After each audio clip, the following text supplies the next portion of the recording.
श्री स्वामी समर्थ, जय जय स्वामी समर्थ। स्वामींचं नाव घेऊन आजच्या ह्या नवीन व्हिडिओला सुरुवात करते। मराठी वर्षात चातुर्मास काळाला अनन्यसाधारण असे महत्त्व आहे। कार्तिकी एकादशीला चातुर्मास काळाची सांगता होते।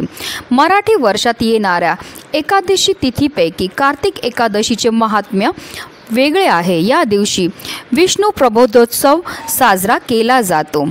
आषाढी एकादशीला देवशयनी एकादशी असे म्हटले जाते, तर कार्तिकी एकादशीला देवउठणी एकादशी असे म्हटले जाते।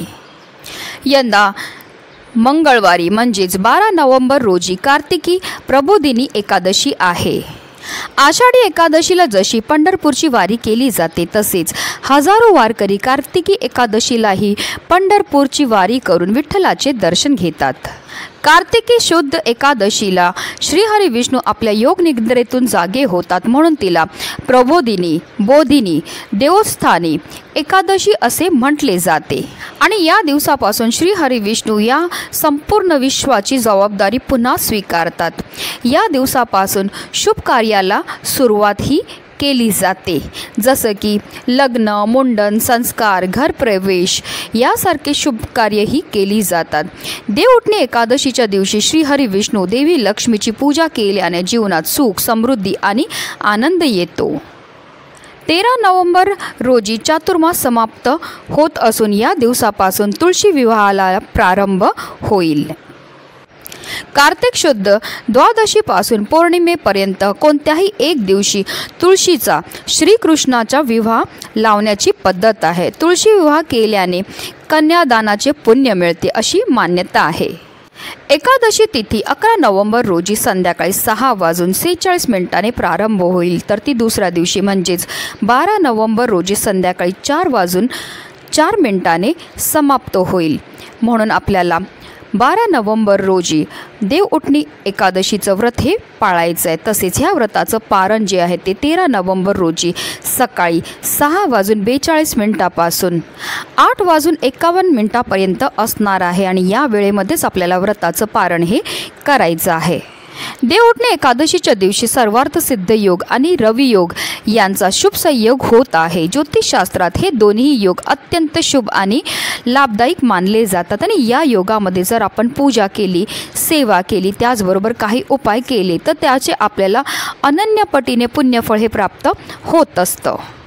आणि म्हणूनच आपल्याला कार्तिकी एकादशीच्या दिवशी सकाळीच घरात आणायचं या झाडाचं फक्त एक पान। हे पान आपल्या घरी आणल्यामुळे आपलं 7 पिढ्यांचं दारिद्र्य तर नष्ट होणारच आहे, पण आपली कितीही कठीणातील कठीण इच्छा ही साक्षात श्रीहरी विष्णू आणि माता लक्ष्मी पूर्ण करणार। अतिशय प्रभावी असा हा उपाय, ज्याबद्दल सविस्तर आणि महत्त्वाची अशी माहिती मी तुम्हाला या व्हिडिओमध्ये देणार आहे, तर व्हिडिओ पूर्ण पहा।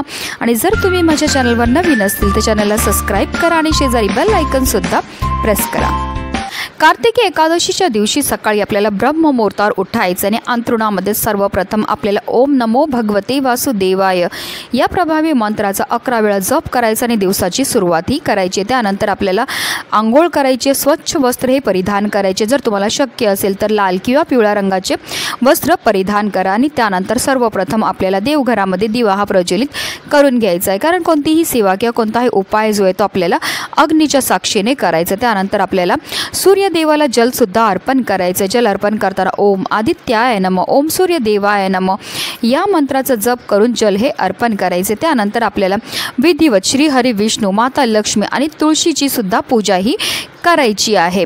आपल्याला जर तुमच्याकडे बाळकृष्णाची मूर्ती असेल किंवा श्रीकृष्णाची मूर्ती असेल, विठ्ठलाची मूर्ती असेल, तर त्यांना आपल्याला जलाभिषेक करायचा आहे किंवा तुम्ही दुधाने अभिषेकसुद्धा करू शकता। दुधामध्ये तुम्हाला थोडीशी हळद टाकायची आहे आणि 11 पळी पाणी अर्पण करायचे। प्रत्येक वेळेस पाणी किंवा दूध अर्पण करताना आपल्याला ओम नमो भगवते वासुदेवाय या प्रभावी मंत्राचा जप करायचा आहे आणि अभिषेक हा करून घ्यायचा। अभिषेक करून झाल्यानंतर त्यांना स्वच्छ पुसून त्यांच्या पुन्हा स्थानावर ठेवायचे। त्यांना हळद, चंदन, त्याचबरोबर त्यांना पिवळी फुलं अतिशय प्रिय आहेत, पिवळी फळं अतिशय प्रिय आहेत आणि सर्वात प्रिय आहे त्यांना ती म्हणजे तुळस। तर तुळस अर्पण करताना आपल्याला आवर्जून आपल्या मनातली इच्छा बोलायची आणि हे तुळशीचं पत्र अर्पण करायचं आहे। हे पत्र अर्पण केल्यामुळे आपली कितीही कठीणातील कठीण इच्छा ही साक्षात श्रीहरी विष्णू पूर्ण करतात।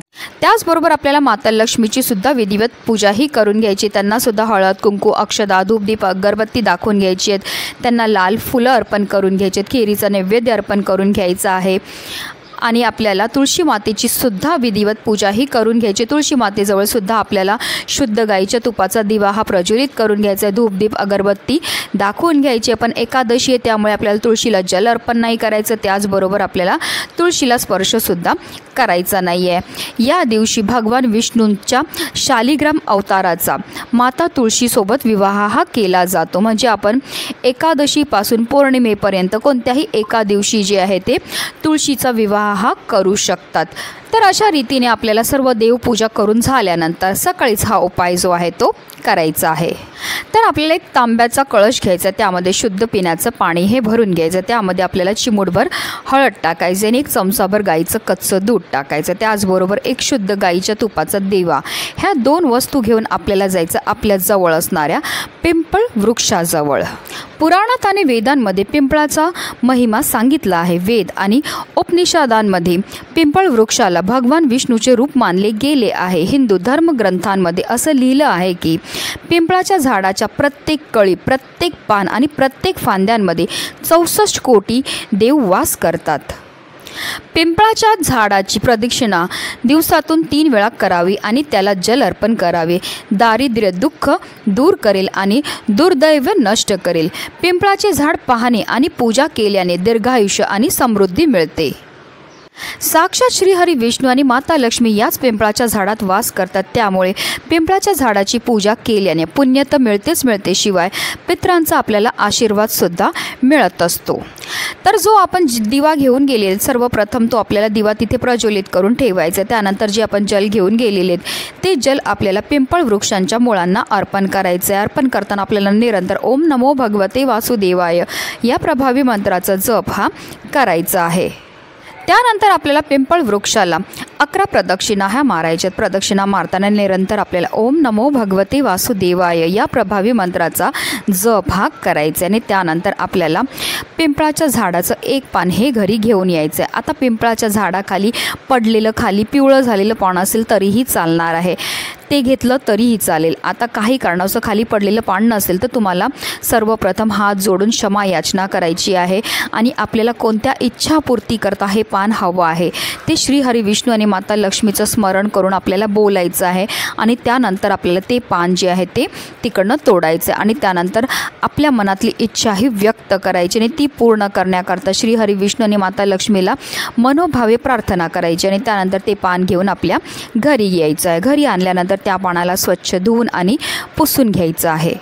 आता हा संपूर्ण उपाय आपल्याला देवघरामध्ये बसूनच करायचा। आपल्याला काय करायचं, एक प्लेट घ्यायची, त्यामध्ये थोडंसं हळद घ्यायची आहे आणि त्या हळदीमध्ये आपल्याला थोडंसं पाणी टाकून त्याचा गंध हा तयार करायचा आहे आणि पिंपळाच्या झाडाच्या काडीनेच आपल्याला त्या पानावर आपल्या मनातली इच्छा ही लिहायची। आता तुमची जी पण इच्छा असेल, जसं की तुम्हाला धन प्राप्तीची इच्छा असेल तर धन प्राप्ती लिहा, तुम्हाला नोकरी प्राप्तीची इच्छा असेल तर नोकरी प्राप्ती लिहा, विवाहाची इच्छा असेल तर विवाह लिहा किंवा तुमच्या इतरही कोणत्या मनातल्या इच्छा असतील त्या आपल्याला त्या पानावर अगदी थोडक्यामध्ये लिहायचे आहेत आणि त्यानंतर आपल्याला तिथेच देवघरामध्ये बसूनच त्या पानावर काही सेवासुद्धा करायच्या आहेत। हे पान आपल्या उजव्या हातामध्ये घ्यायचं आणि आपल्याला 16 वेळा महालक्ष्मी अष्टकमचं पठण करायचं। त्याचबरोबर आपल्याला 1 वेळा विष्णू सहस्त्रनामाचं सुद्धा पठण करायचं। तर विष्णू सहस्त्रनामाचं तुम्हाला पठण करणं शक्य नसेल तर यूट्यूबला लावून द्या, तुम्ही श्रवण केलं तरीही चालणार आहे।